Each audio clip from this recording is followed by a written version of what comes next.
Ian, we have a Patreon. Patreon.com/CU podcast. You go, if you want to support us with a little cash, that's great. And then you get the full video podcast. You get writings about once a week. You get hangouts that we do. We just did one this past weekend. You get to vote in these poll topics that we're going to discuss. You can also join the Pin Club. And there's bonus podcast stuff available too. We do little morning podcasts before we start this one. This week we talked about all the Thanksgiving food we ate and cooked. Live update. U.S. up 1-0, 46 minute. Woo! Come on. All right. No high five. Yes. Didn't want to leave you hanging. My bad. Okay. All right. In second place, thoughts on VR and the new PS VR 2 price tag. 18%. That's a low amount because Ian came up with a banger of a first option. Ian came through. What company, video game company, deserves the Atari 50 celebration treatment next? What company, individual company, we're going to talk? I feel like one's pretty obvious, but we're going to hold on that one for a second. There's a couple of obvious ones, but go ahead. Yeah. I wanted to say a non-obvious one. So it's not such a home run of a topic. I would love to, an easy score. Namco. Namco has been around. They've been around for a long ass time. Their first games came out, I think, in the 70s. I think Namco's been around though since the 50s. Let me look at it right now. Because the 50th anniversary Namco collection came out. Electromechanical game, 1965 Periscope. Wow. Okay. And then after that, they had electromechanical games in the 70s. Even into the 80s, they had a few electromechanical games. They had a pitching in 1980, incorporating a pitching machine, an arcade based game. Wow. One of Japan's top 10 highest earning games of the 80s. I'm in. I want to learn about this shit. Yep. Exactly. I want to learn about it. I think Namco would have an absolutely fascinating history.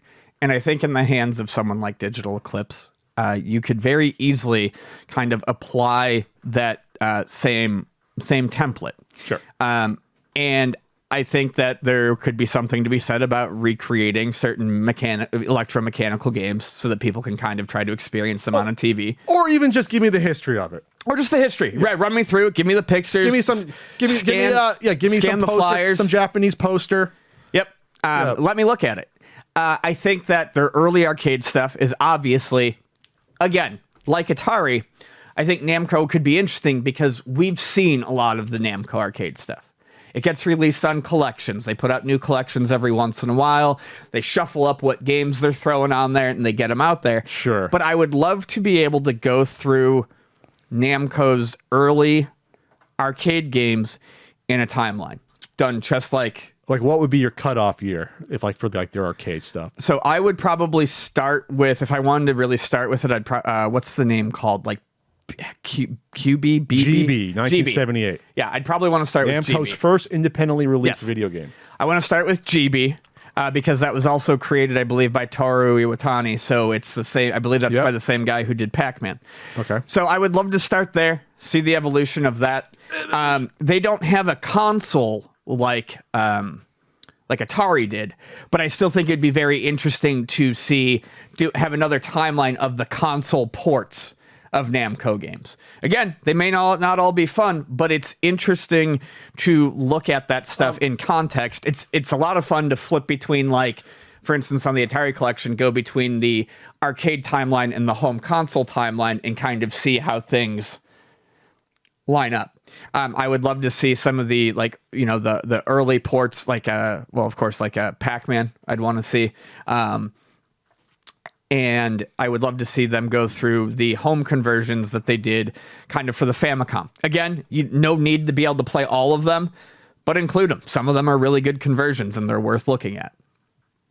And then I would definitely want to pick back up. This is just, like I said, I've thought about it, not all the way through. I would want to pick it back up in the early to mid 90s and really focus on the arcade stuff they were doing at the time. I want to focus on air combat. I want to focus on Alpine Racer. I want people to talk about Ridge Racer. I want that weird Namco game that me and 5 other people have played where you pedal on the bike. Prop Copter, I think is what it's called. Point Blank was in the mid-90s. Point Blank. Yeah. Namco, we all look back on Namco, rightfully so, as like this, Time Crisis. Is Time Crisis as this like early, these Progenitor. these early progenitors of arcade games and video games. I don't think anyone focuses Cyber Sled. No one focuses enough on all of the cool shit that Namco was fucking doing tech in the 90s. Yeah. They were doing great stuff. When you walked into an arcade, what were you loving? You were loving the Namco games. Soul Calibur, Tekken. Did they do the snowboarding game? Where you actually run the snowboard? Did they do that one? No, the skateboarding game was done by Sega. Okay. I don't know if there was a snowboarding one and who did it. Okay, I'll look it up. They did the horse racing game. There's just like the amount of cool shit to go over. Yeah, we've covered Namco's past, and I want to do that too. But I would love like the Atari collection did. There's 5 different timelines. There's a lot I think that should be said about Namco's arcade stuff in the 90s, and I would love interviews with people who are around then. What kind of freedom were they given? Because they're making all of these massive, cool machines. Yeah, obviously you'd have the cultural barrier and the Sure. the language barrier isn't much of a thing. It's just finding these folks that worked on this stuff 40, 50 years ago in Japan. They might be less likely to talk. Hopefully they will. The issue you have just from a perspective of feasibility is the amount of games that Namco has. Right. You would have to pick and choose very clearly. Gigantic. You would clearly have to pick and choose. It's almost like you need cutoff dates. You need one for like up to like 90 and then like one after. You'd have to like do, it would be like, you can't have something like 250 games on it, whatever the amount is. It's nuts how many games Namco has had. I think you would do like a 78 to probably 84. Okay. And then I would say, or start with the electromechanical ones in the 60s. Yeah, go to 84. No, I don't know. I feel like there's something to be said about going up to right before Pac-Man. That's the thing. It's like people could argue you can do this just for like Pac-Man games on its own, or just do like the 80s arcade games on their own. And that would be its own volume. Like there's different ways you can package this. I'm not the one trying to produce this and say, okay, yeah, but like using the razor to cut stuff down just right would be very difficult here. Yes. But as I've learned from the Atari collection, I actually am a bit more interested in a lot of these games just learning about them than I am playing them. So they could skip a lot, but I would love to see some playable stuff too, clearly. Yeah, I think it would be very interesting to hear about. I don't know how many interviews Iwatani's done about Pac-Man, but that would be great to hear the process of how that went. Is he still around? Well, that was Iwatani? I'm pretty sure he is, yes. Let's see. Kuro Iwatani. It's got to be in his 60s at least by now, right? Oh, no, I think he's... 67. 67, oh, okay. Yeah, remember, those folks were youngsters doing this back then. Yeah, it's true. They're the ones, old people don't understand technology. Back then, they're, 67. Yeah, get them on record. So that's it. Obviously, that's a great one because when you think of like companies that didn't have a console that produced video games, like Namco's one of the top 3 or 4 or 5 big ones you think of. That was what I was trying to challenge myself with. Like Nintendo, I think is obvious and would be great. Alex and I talked about that. Like you can put out 4 different volumes of that. Sega, you could do the same thing. These are all companies that have an early history. They're burgeoning 80s arcade history. They've got their systems that they can go through. Sega is the closest analog to Atari because they were once on top of the world. They had all the arcade games and they fell off, but they still make games. But structure-wise, Atari, you could literally drop Sega into the mold. Yes, that's why I said and plus Sega's desperate to come up with good ideas. They should steal Atari's Digital Clips idea and do it. They should hire Digital Clips to do the Sega version because it would make the most sense. But they're about the same age of a company in terms of they had 70s arcade stuff. Yep. Then they got popular in the 80s and they had their consoles. Like Sega would make the most sense because it would be the similar size of library to do even if you cut off a certain point and didn't do didn't do their 2000 and 2010 stuff and just stop with the Dreamcast, you could do it. But I don't know how to say it. It's just like, I wanted to think about it and not do an easy answer. And Namco is really, I love Namco. Obviously, I always have. But they're they're the game company that has the history, that has the amount of history without the hardware side of the business. Yes, they're the biggest one, probably, save for maybe like a Capcom. They're probably up there. Konami's probably down a little bit, but yeah. Sure. But what makes Capcom is Capcom obviously has arcade games, but like I just feel like they identified themselves as a console player sooner than Namco did. Namco hung around in the arcades for a while. I don't know. It's hard for me to I have a it. couple of thoughts. I almost want to do it for a company that people don't know about as much, or would be interesting to hear because you'll never hear about it. I would love to this. No, they would never do it. They did an SNK one, but they didn't. SNK one didn't have a bunch of interviews though, right? I would love to SNK one had a lot of really good info, but no, I don't think there was any real interviews. I'm not certain. This one you can get interviews for because it's a U.S. company, or they used to work. It would just be tough. I would love to know what happened with Coleco's video game history. I would love to know inside knowledge of starting in the 70s, what the thought of was we're going to try to compete, with Atari, and we're going to try to compete with Magnavox and put out our Pong clones. And that seems interesting. That'd be really fun, but you couldn't necessarily fit it in the same sort of format. Well, I mean, you could talk about, I guess, just smaller and more truncated. Yeah, you can still put in the timeline. Yeah. And maybe have some of the games be What playable. a great idea the timeline was for these collections. Yes, I mean, it's just... And then they kind of followed Atari's path up until the mid 80s when they were out of the game industry. But then you get to the 80s. I'd love to hear how the deal came together with Nintendo. Sure. In the earlier, and how they got Donkey Kong's package. That's a fascinating story to hear. Interviewed. Hey, we went to Japan. We got in a boardroom with Nintendo. Like, that's an interesting fucking story. Yeah. People from Connecticut Leather Company going over, to Japan. Like, that would be an interesting story. And then you agree? I agree. Yes, that would be before Nintendo even thinks about doing their own console. Or it's just it's an idea in their mind. Well, maybe we won't break into the U.S. So we'll just they had some of the best ColecoVision games were Nintendo games. Their Donkey Kong 2, Donkey Kong Jr. was great. Yeah. On it. The first Donkey Kong is great on that. I forget how good the Popeye was even good, obviously. Better than the Atari one. That would be interesting to me.